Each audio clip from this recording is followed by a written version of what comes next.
And welcome back. Well, we are back with Chef Brian Emmett. We first met him after he won the American Baking Competition on CBS, and now he's out with his own cookbook. It's Get Your Bake On. Great recipes for you in there. And today, he's storing away the oven mitts, though, and he's pulling on his chef's hat. He's going to prove that he can do more than bake. He's going to make us a delicious meal, perfect for spring. Good to have you here. And I have to tell you, Tiff, I really don't feel like cooking today, so I'm going to let you take over. Thank you. April Fools, April Fools, right? Right? I was like, but wait, Portia's like, wait a minute, we got to do this? So I love this. So a lot of people say, you know, you kind of have one skill or the other. Yeah, yeah. Baking is so different than cooking. Baking is perfect measurements.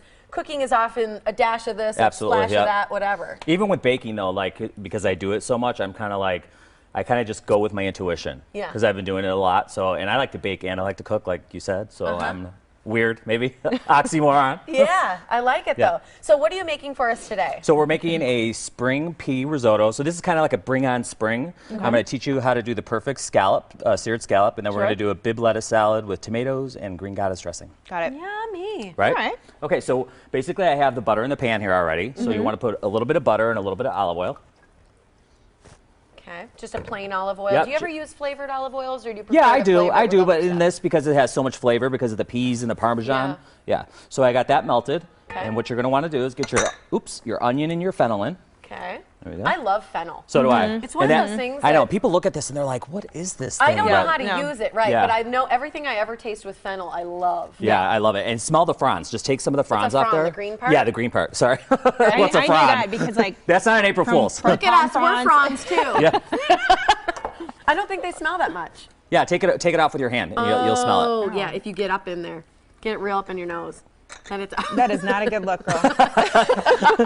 So get a little bit of salt in your pan, okay? How do you use these? Make sure there you go. we don't use these over here.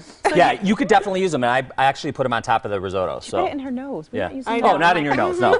Don't use the ones you put in your nose. Okay. Is this where the flavor comes from then, or is it the green part? Both, actually. Okay. Yep. So this is nice for a garnish, but this has a lot of licorice flavor. Right. Okay, so we got the onions in here. Yep. What you're going to want to do is coat with the rice, okay? All the oil and get that nice and good in there. All right.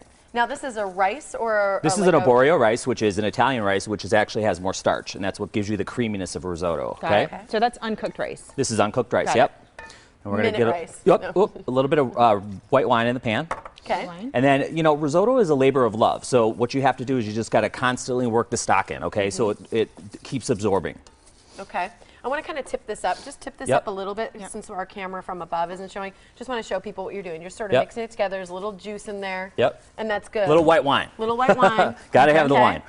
So then you're going to keep going with the stock, just little by little. Okay. We have our pan getting hot over here. Yeah. So just keep going little by little, and it's going to keep absorbing. It's going to become nice and creamy, and it's going to end up to look like that. How long do you keep doing this? Is going to about 25 minutes. 25 minutes where you're just laboring over the stove? Absolutely, yeah. You just kind of think, and you dream, and you look out the window, or if you have one. Sippy cup of wine. Yeah, exactly. Exactly, the mommy juice, right? Yeah, you have to have wine when you cook, right? When you cook and bake. One for the meal, one for me. Absolutely. Okay. So then you're just going to keep going with it and keep going with it. And this is about 2 cups of rice, and this is just going to puff up, and it's going to make just a beautiful, wonderful dinner. But do you have to continuously sit there and stir You have to, yeah. Oh absolutely. You have to, because you want to incorporate all the liquid. Okay. Yep.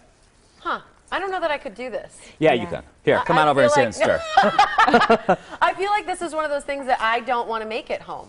No, it's super easy, and that's what I tell people. To make. Yeah, well, I'm here to make it for you. But it's super easy, and don't buy it. You know, they sell them in the packet, but you don't want that. You want something really, really good that you make fresh and at home. And it's you know, 25 minutes isn't that long out of your day, right? Right, it's true. And Come on, Tiff. Tell us a little bit. Well, you're doing this. You also have this really great new job where you're the executive chef. Chef at Williams-Sonoma, and then thank you. I'm an instructor at Cooking Skills Academy. So I'm teaching a class tonight, actually. Okay. Prime burgers. So yeah, it's a lot of fun. Oh, fun. Yep. What do you find that people, when they're learning to cook or they want to get into the kitchen, that they're most afraid of? I would say risotto is one of them. Seafood, which I'm going to teach you how to sear the perfect scallop. Okay. Anything baking, people are afraid of. Okay. And that's one of the things I did with my book. Is one of the reviews I had is that I demystified the art of baking because it's so well written. Right. So So I'm going to let you just take a little handy break from that and teach us the scallops, just so we make sure we get them in. So with scallops, what you want to do is you want to pat them dry. Okay. Give them a little love. Yep, give them a little bit of love, and then I'm going to have you season them with salt and pepper, and that's what's going to give it the nice crust. All right. And let me turn this down a little bit. Are you a fan of only sea salt?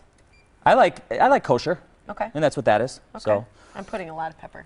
So you want this really, really hot. Okay, that's the key to searing a scallop. Okay. Do you do both sides or just Yep, one? do both sides. Just get it all mixed in there, nice and good. Yep. Okay. They're real sticky. Yep. That's because we patted them dry. You don't want them wet. Okay.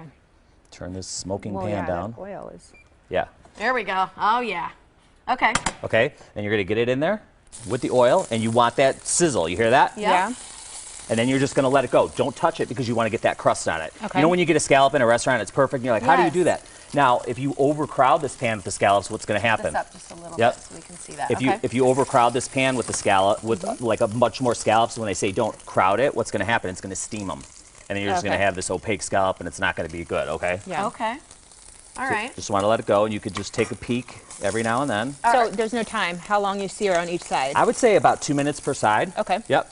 Okay. And you don't want to cook them too long because what are they going to get? Rubbery, right? Yes. Okay. Okay. Because you want them like nice and tender inside. Sure. Yep.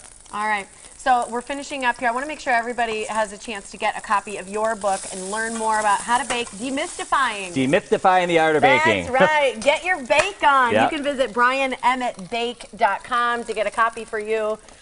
This recipe, will we have this for our Yep. for our Yep. website? You got it for your Perfect. So we'll website. have this and the scallops. Thanks so much for Yep. being here. Thank you so much. Can't wait to taste it. Yep.